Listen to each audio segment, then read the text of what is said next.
বিসমিল্লাহির রহমানির রাহিম। প্রিয় শিক্ষার্থীবৃন্দ, আজকের ক্লাসে তোমাদের প্রতি আন্তরিক শুভেচ্ছা। আশা করি তোমরা ভালো আছো।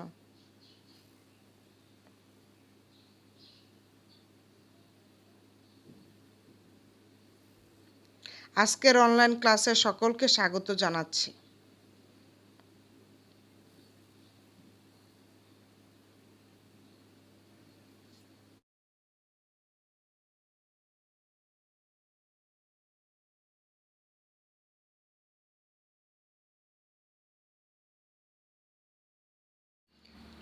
আজকে আমাদের আলোচনার বিষয় পৌরনীতি ও সুশাসন, পত্র প্রথম তথা সরকার কাঠামো অঙ্গসমূহ।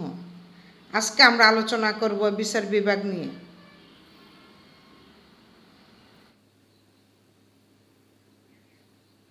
আমি দেলোয়ারা বেগম, সহকারী অধ্যাপক, রাষ্ট্রবিজ্ঞান বিভাগ, আব্দুল ওহাব ডিগ্রি কলেজ, খিলপাড়া, চাটখিল, নোয়াখালী।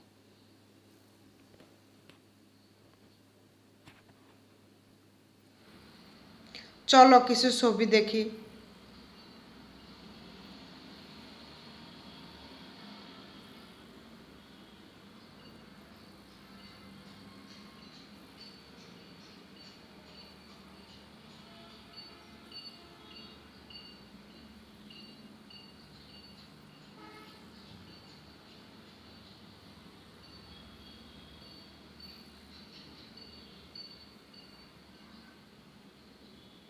তোমরা নিশ্চয়ই বুঝতে পেরেছো যে আমাদের আজকের আলোচনার বিষয় কি। আমাদের আজকের আলোচনার বিষয় বিচার বিভাগ। আজকে আমরা জানব বিচার বিভাগ কি, বিচার বিভাগের গঠন প্রণালী সমূহ কি কি, বিচার বিভাগের কার্যাবলী সমূহ কি কি, বিচার বিভাগের স্বাধীনতা রক্ষার উপায়সমূহ কি কি।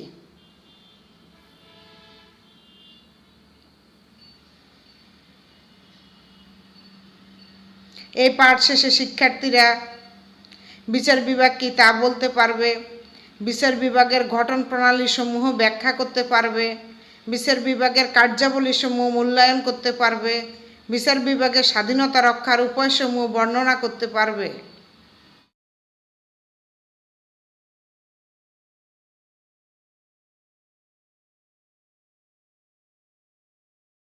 এখন আমরা জানব বিচার বিভাগ কি। সরকারের যে বিভাগ ন্যায় বিচার প্রতিষ্ঠার জন্য আইন ভঙ্গকারীকে শাস্তি প্রদান করে তাকে বিচার বিভাগ বলে। সিজ ইউক এর মতে বিচার বিভাগ হচ্ছে সেই বিভাগ যা আইনের ব্যাখ্যা ও প্রয়োগ করে। ব্যক্তির সাথে ব্যক্তির বা ব্যক্তির সাথে রাষ্ট্রের বিরোধ দেখা দিলে বিচার বিভাগ আইনের আলোকে তার মীমাংসা ও ন্যায় বিচার করে থাকে। যে কোনো রাষ্ট্রের শাসন ব্যবস্থায় বিচার বিভাগের গুরুত্ব অপরিসীম। একটি দেশের শাসন ব্যবস্থার উৎকর্ষ নির্ণয়ের ক্ষেত্রে বিচার বিভাগের দক্ষতা অন্যতম মাপকাঠি হিসাবে বিবেচিত হয়। লর্ড ব্রাইস এজন্য বলেছেন যে বিচার বিভাগের কর্মকুশলতা অপেক্ষা কোনো সরকারের যোগ্যতা বিচার করার অধিকতর উপযোগী মানদণ্ড আর নেই। বিচার বিভাগের অস্তিত্ব ছাড়া সুসভ্য সামাজিক জীবন কল্পনা করা যায় না। সমাজ জীবনের সম্ভাব্য সকল প্রকার অন্যায়, অবিচার, অত্যাচার, নির্যাতন প্রভৃতির বিরুদ্ধে প্রধান শক্তি হল স্বাধীন ও নিরপেক্ষ বিচার বিভাগ। বিচার বিভাগ আছে বলে একটি দেশের সরকার সংবিধান নির্দেশিত পথে চলতে বাধ্য হয়। সরকার স্বৈরাচারী হতে পারে না। কোনো কোনো দেশে, বিশেষ করে আমেরিকার যুক্তরাষ্ট্রে বিচার বিভাগ সংবিধানের ব্যাখ্যা প্রদান করে সে দেশের সাংবিধানিক সরকারের বৈশিষ্ট্য অক্ষুণ্ণ রাখতে সাহায্য করে। একটি জাতির নৈতিক মান বৃদ্ধি এবং ন্যায় বিচার সংরক্ষণে বিচার বিভাগের ভূমিকা অসামান্য। এজন্য অধ্যাপক লাস্কি বলেছেন যে একটি রাষ্ট্র কিভাবে বিচার কার্য পরিচালনা করে তার দ্বারা সে রাষ্ট্রের নৈতিকতার মান সঠিকভাবে পরিমাপ করা যায়। দুষ্টের দমন ও শিষ্টের পালনের পাশাপাশি প্রত্যেক দেশের বিচার বিভাগে রাষ্ট্রের আইন শৃঙ্খলা পরিস্থিতিকে সমুন্নত রেখে মানব জীবনের সামগ্রিক কল্যাণ নিশ্চিত করে এবং স্থিতিশীল শাসন কায়েম করে। এর জন্যে সিজ ইউক বলেছেন যে রাজনৈতিক সভ্যতার একটি জাতির অবস্থান নির্ণয়ে বিচার বিভাগের ভূমিকা যাচাই করার থেকে আর কোনো মাপকাঠি শ্রেষ্ঠ নয়। এখন আমরা এই বিষয়ে আরও জানব। আধুনিক শাসন ব্যবস্থায় বিচার বিভাগের গুরুত্ব অত্যাধিক। সরকারের 3টি বিভাগের মধ্যে বিচার বিভাগ অন্যতম। বিচার বিভাগ নাগরিক স্বাধীনতা অধিকার রক্ষার শ্রেষ্ঠ রক্ষা কবচ। রাষ্ট্রবিজ্ঞানী উইলবির মতে বিচার বিভাগ হলো সরকারের সেই বিভাগ যে বিভাগ অপরাধীদের শাস্তি প্রদান করে এবং নির্দোষ ব্যক্তিকে মুক্তি দেয়। আমরা সেটা আগেও জেনেছি। তাই বিচার বিভাগ জনগণের স্বাধীনতা, মৌলিক অধিকার, আইনের শাসন ও মানুষের স্বার্থ রক্ষার গুরুদায়িত্ব পালন করে থাকে।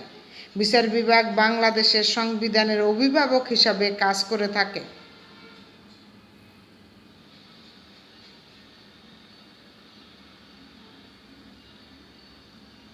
এখন আমরা জানব বিচার বিভাগের গঠন প্রণালী। বিশ্বের সকল দেশের বিচার বিভাগের সাংগঠনিক রূপ প্রায় একই রকম। অবশ্য কোনো কোনো দেশের ক্ষেত্রে ব্যতিক্রমও দেখা যায়। এতৎসত্ত্বে বলা যায় যে বিচার বিভাগ সাধারণত 3টি স্তরে গঠিত হয়, যেমন নিম্ন আদালত, মধ্যম স্তরের আদালত এবং উচ্চ আদালত। এখন আমরা এই বিষয়ে আরও বিস্তারিত জানব। নিম্ন আদালত অপরাধের প্রকৃতি ও ধরন অনুযায়ী নিম্ন আদালত আবার 2 ভাগে বিভক্ত, যথা ফৌজদারি আদালত এবং দেওয়ানি আদালত। ফৌজদারি আদালত বলতে অপরাধ যেমন হত্যা, খুন, ডাকাতি, ধর্ষণ ইত্যাদি সংক্রান্ত বিবাদের বিচার করা হয় ফৌজদারি আদালতে। দেওয়ানি আদালত নাগরিক অধিকার, সম্পত্তি সংক্রান্ত বিরোধ ইত্যাদির বিচার হয় দেওয়ানি আদালতে।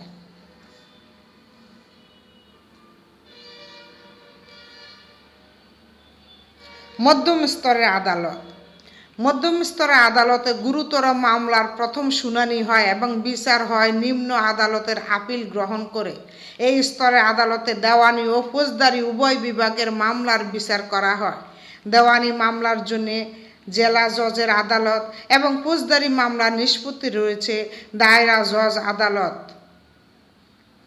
উচ্চ আদালত দেশের সর্বোচ্চ স্তরে যে আদালত বিদ্যমান থাকে তাকে উচ্চ আদালত বা সুপ্রিম কোর্ট বলা হয়। এই আদালত মধ্যম স্তরের আদালতের রায়ের বিরুদ্ধে আপিল শুনানি ও বিচার করে। বৃহৎ অঙ্কের মূল্য জড়িত মামলাগুলো পরিচালনা করে। সংবিধানের প্রশ্নে কোনো মামলা থাকলে তার বিচার করে। এছাড়াও জনগণের মৌলিক অধিকার রক্ষা করার প্রশ্নে এই আদালত রিট জারি করতে পারে। সরকারের আইন সংক্রান্ত পরামর্শ দেওয়া এই আদালতের কাজ। এই আদালত 2 ভাবে কাজ করে, হাইকোর্ট বিভাগ এবং আপিল বিভাগের সমন্বয়ে।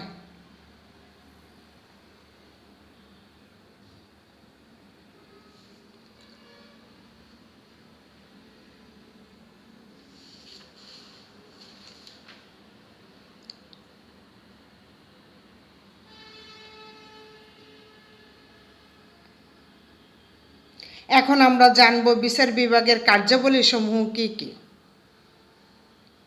বিচার সংক্রান্ত কাজ। বিচার বিভাগের প্রধান কাজ হচ্ছে আইন প্রয়োগ করা। বিচার বিভাগ বিভিন্ন মামলায় রাষ্ট্রীয় আইন অনুযায়ী বিচার কার্য পরিচালনা করে। বিচার বিভাগ বিভিন্ন মামলায় রাষ্ট্রীয় আইন অনুযায়ী বিচার কার্য পরিচালনা করে থাকে। আইনের ব্যাখ্যা ও প্রয়োগ সংক্রান্ত কাজ। বিচার বিভাগের অন্যতম কাজ হচ্ছে আইনের ব্যাখ্যা প্রদান। বিচারকগণ যদি আইনসভা প্রণীত কিংবা প্রথাগত আইনের ভাষাকে অস্পষ্ট বা পরস্পর বিরোধী বলে মনে করে তাহলে এর ব্যাখ্যা প্রদান করে থাকেন। আইনের এই ব্যাখ্যা পরবর্তীকালে নজির বা আইন হিসাবে ব্যবহৃত হয়। নাগরিক অধিকার ও স্বাধীনতা রক্ষা কাজ।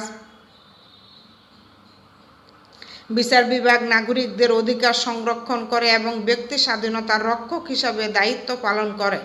সরকার বা কোনো প্রতিষ্ঠান যদি সংবিধানে লিপিবদ্ধ নাগরিক অধিকারে হস্তক্ষেপ করে তাহলে বিচার বিভাগ তা প্রতিহত করে।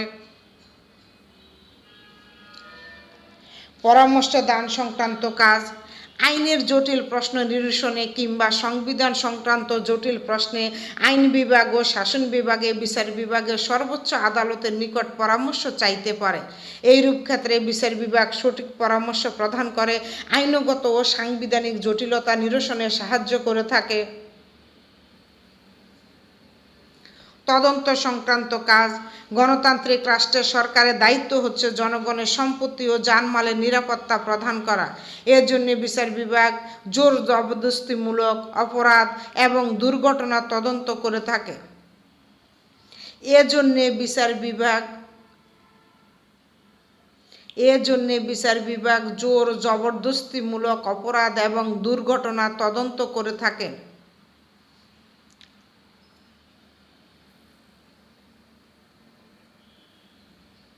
এখন আমরা জানব বিচার বিভাগের স্বাধীনতা রক্ষার উপায়।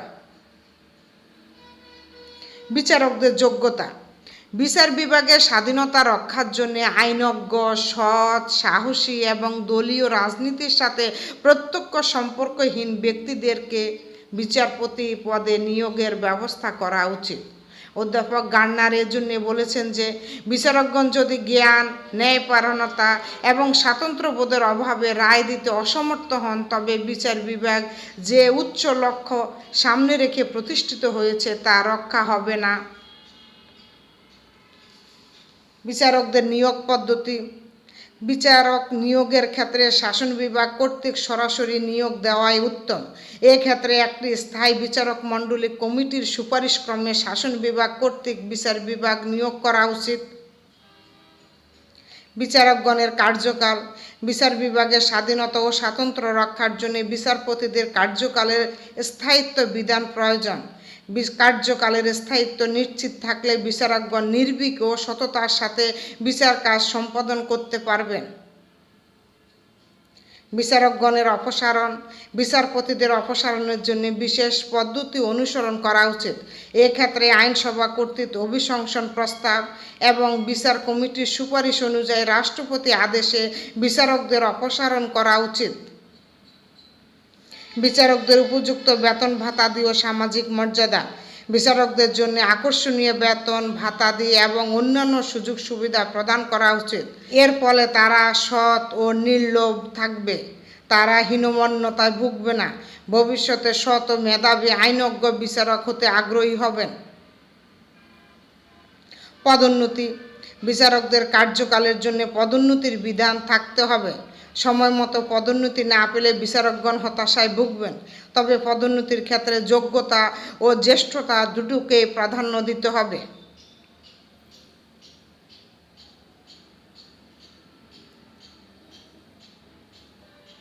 বাড়ির কাজ। নাগরিকদের অধিকার ও স্বাধীনতার রক্ষা কবচ হল বিচার বিভাগ। এ বিষয়ে একটি প্রতিবেদন লিখবে। সম্পর্ক নিয়ে একটি প্রতিবেদন লিখবে।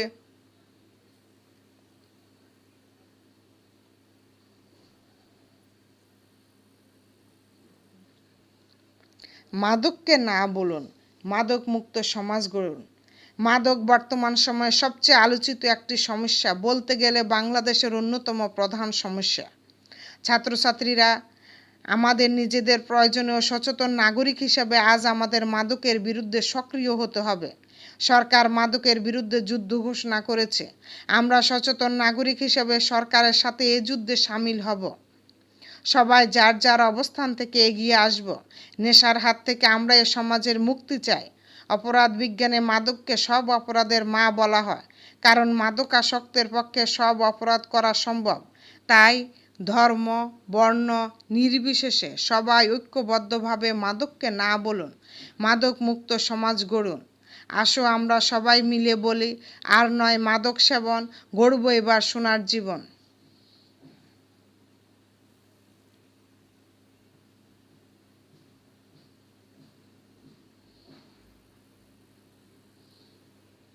পরিশেষে সকলকে আবারও ধন্যবাদ। সকলে সুস্থ থাকো, ভালো থাকো, এই কামনা করে আজকের ক্লাস এখানে শেষ করছি। আগামী ক্লাসে আবার দেখা হবে। আসসালামু আলাইকুম।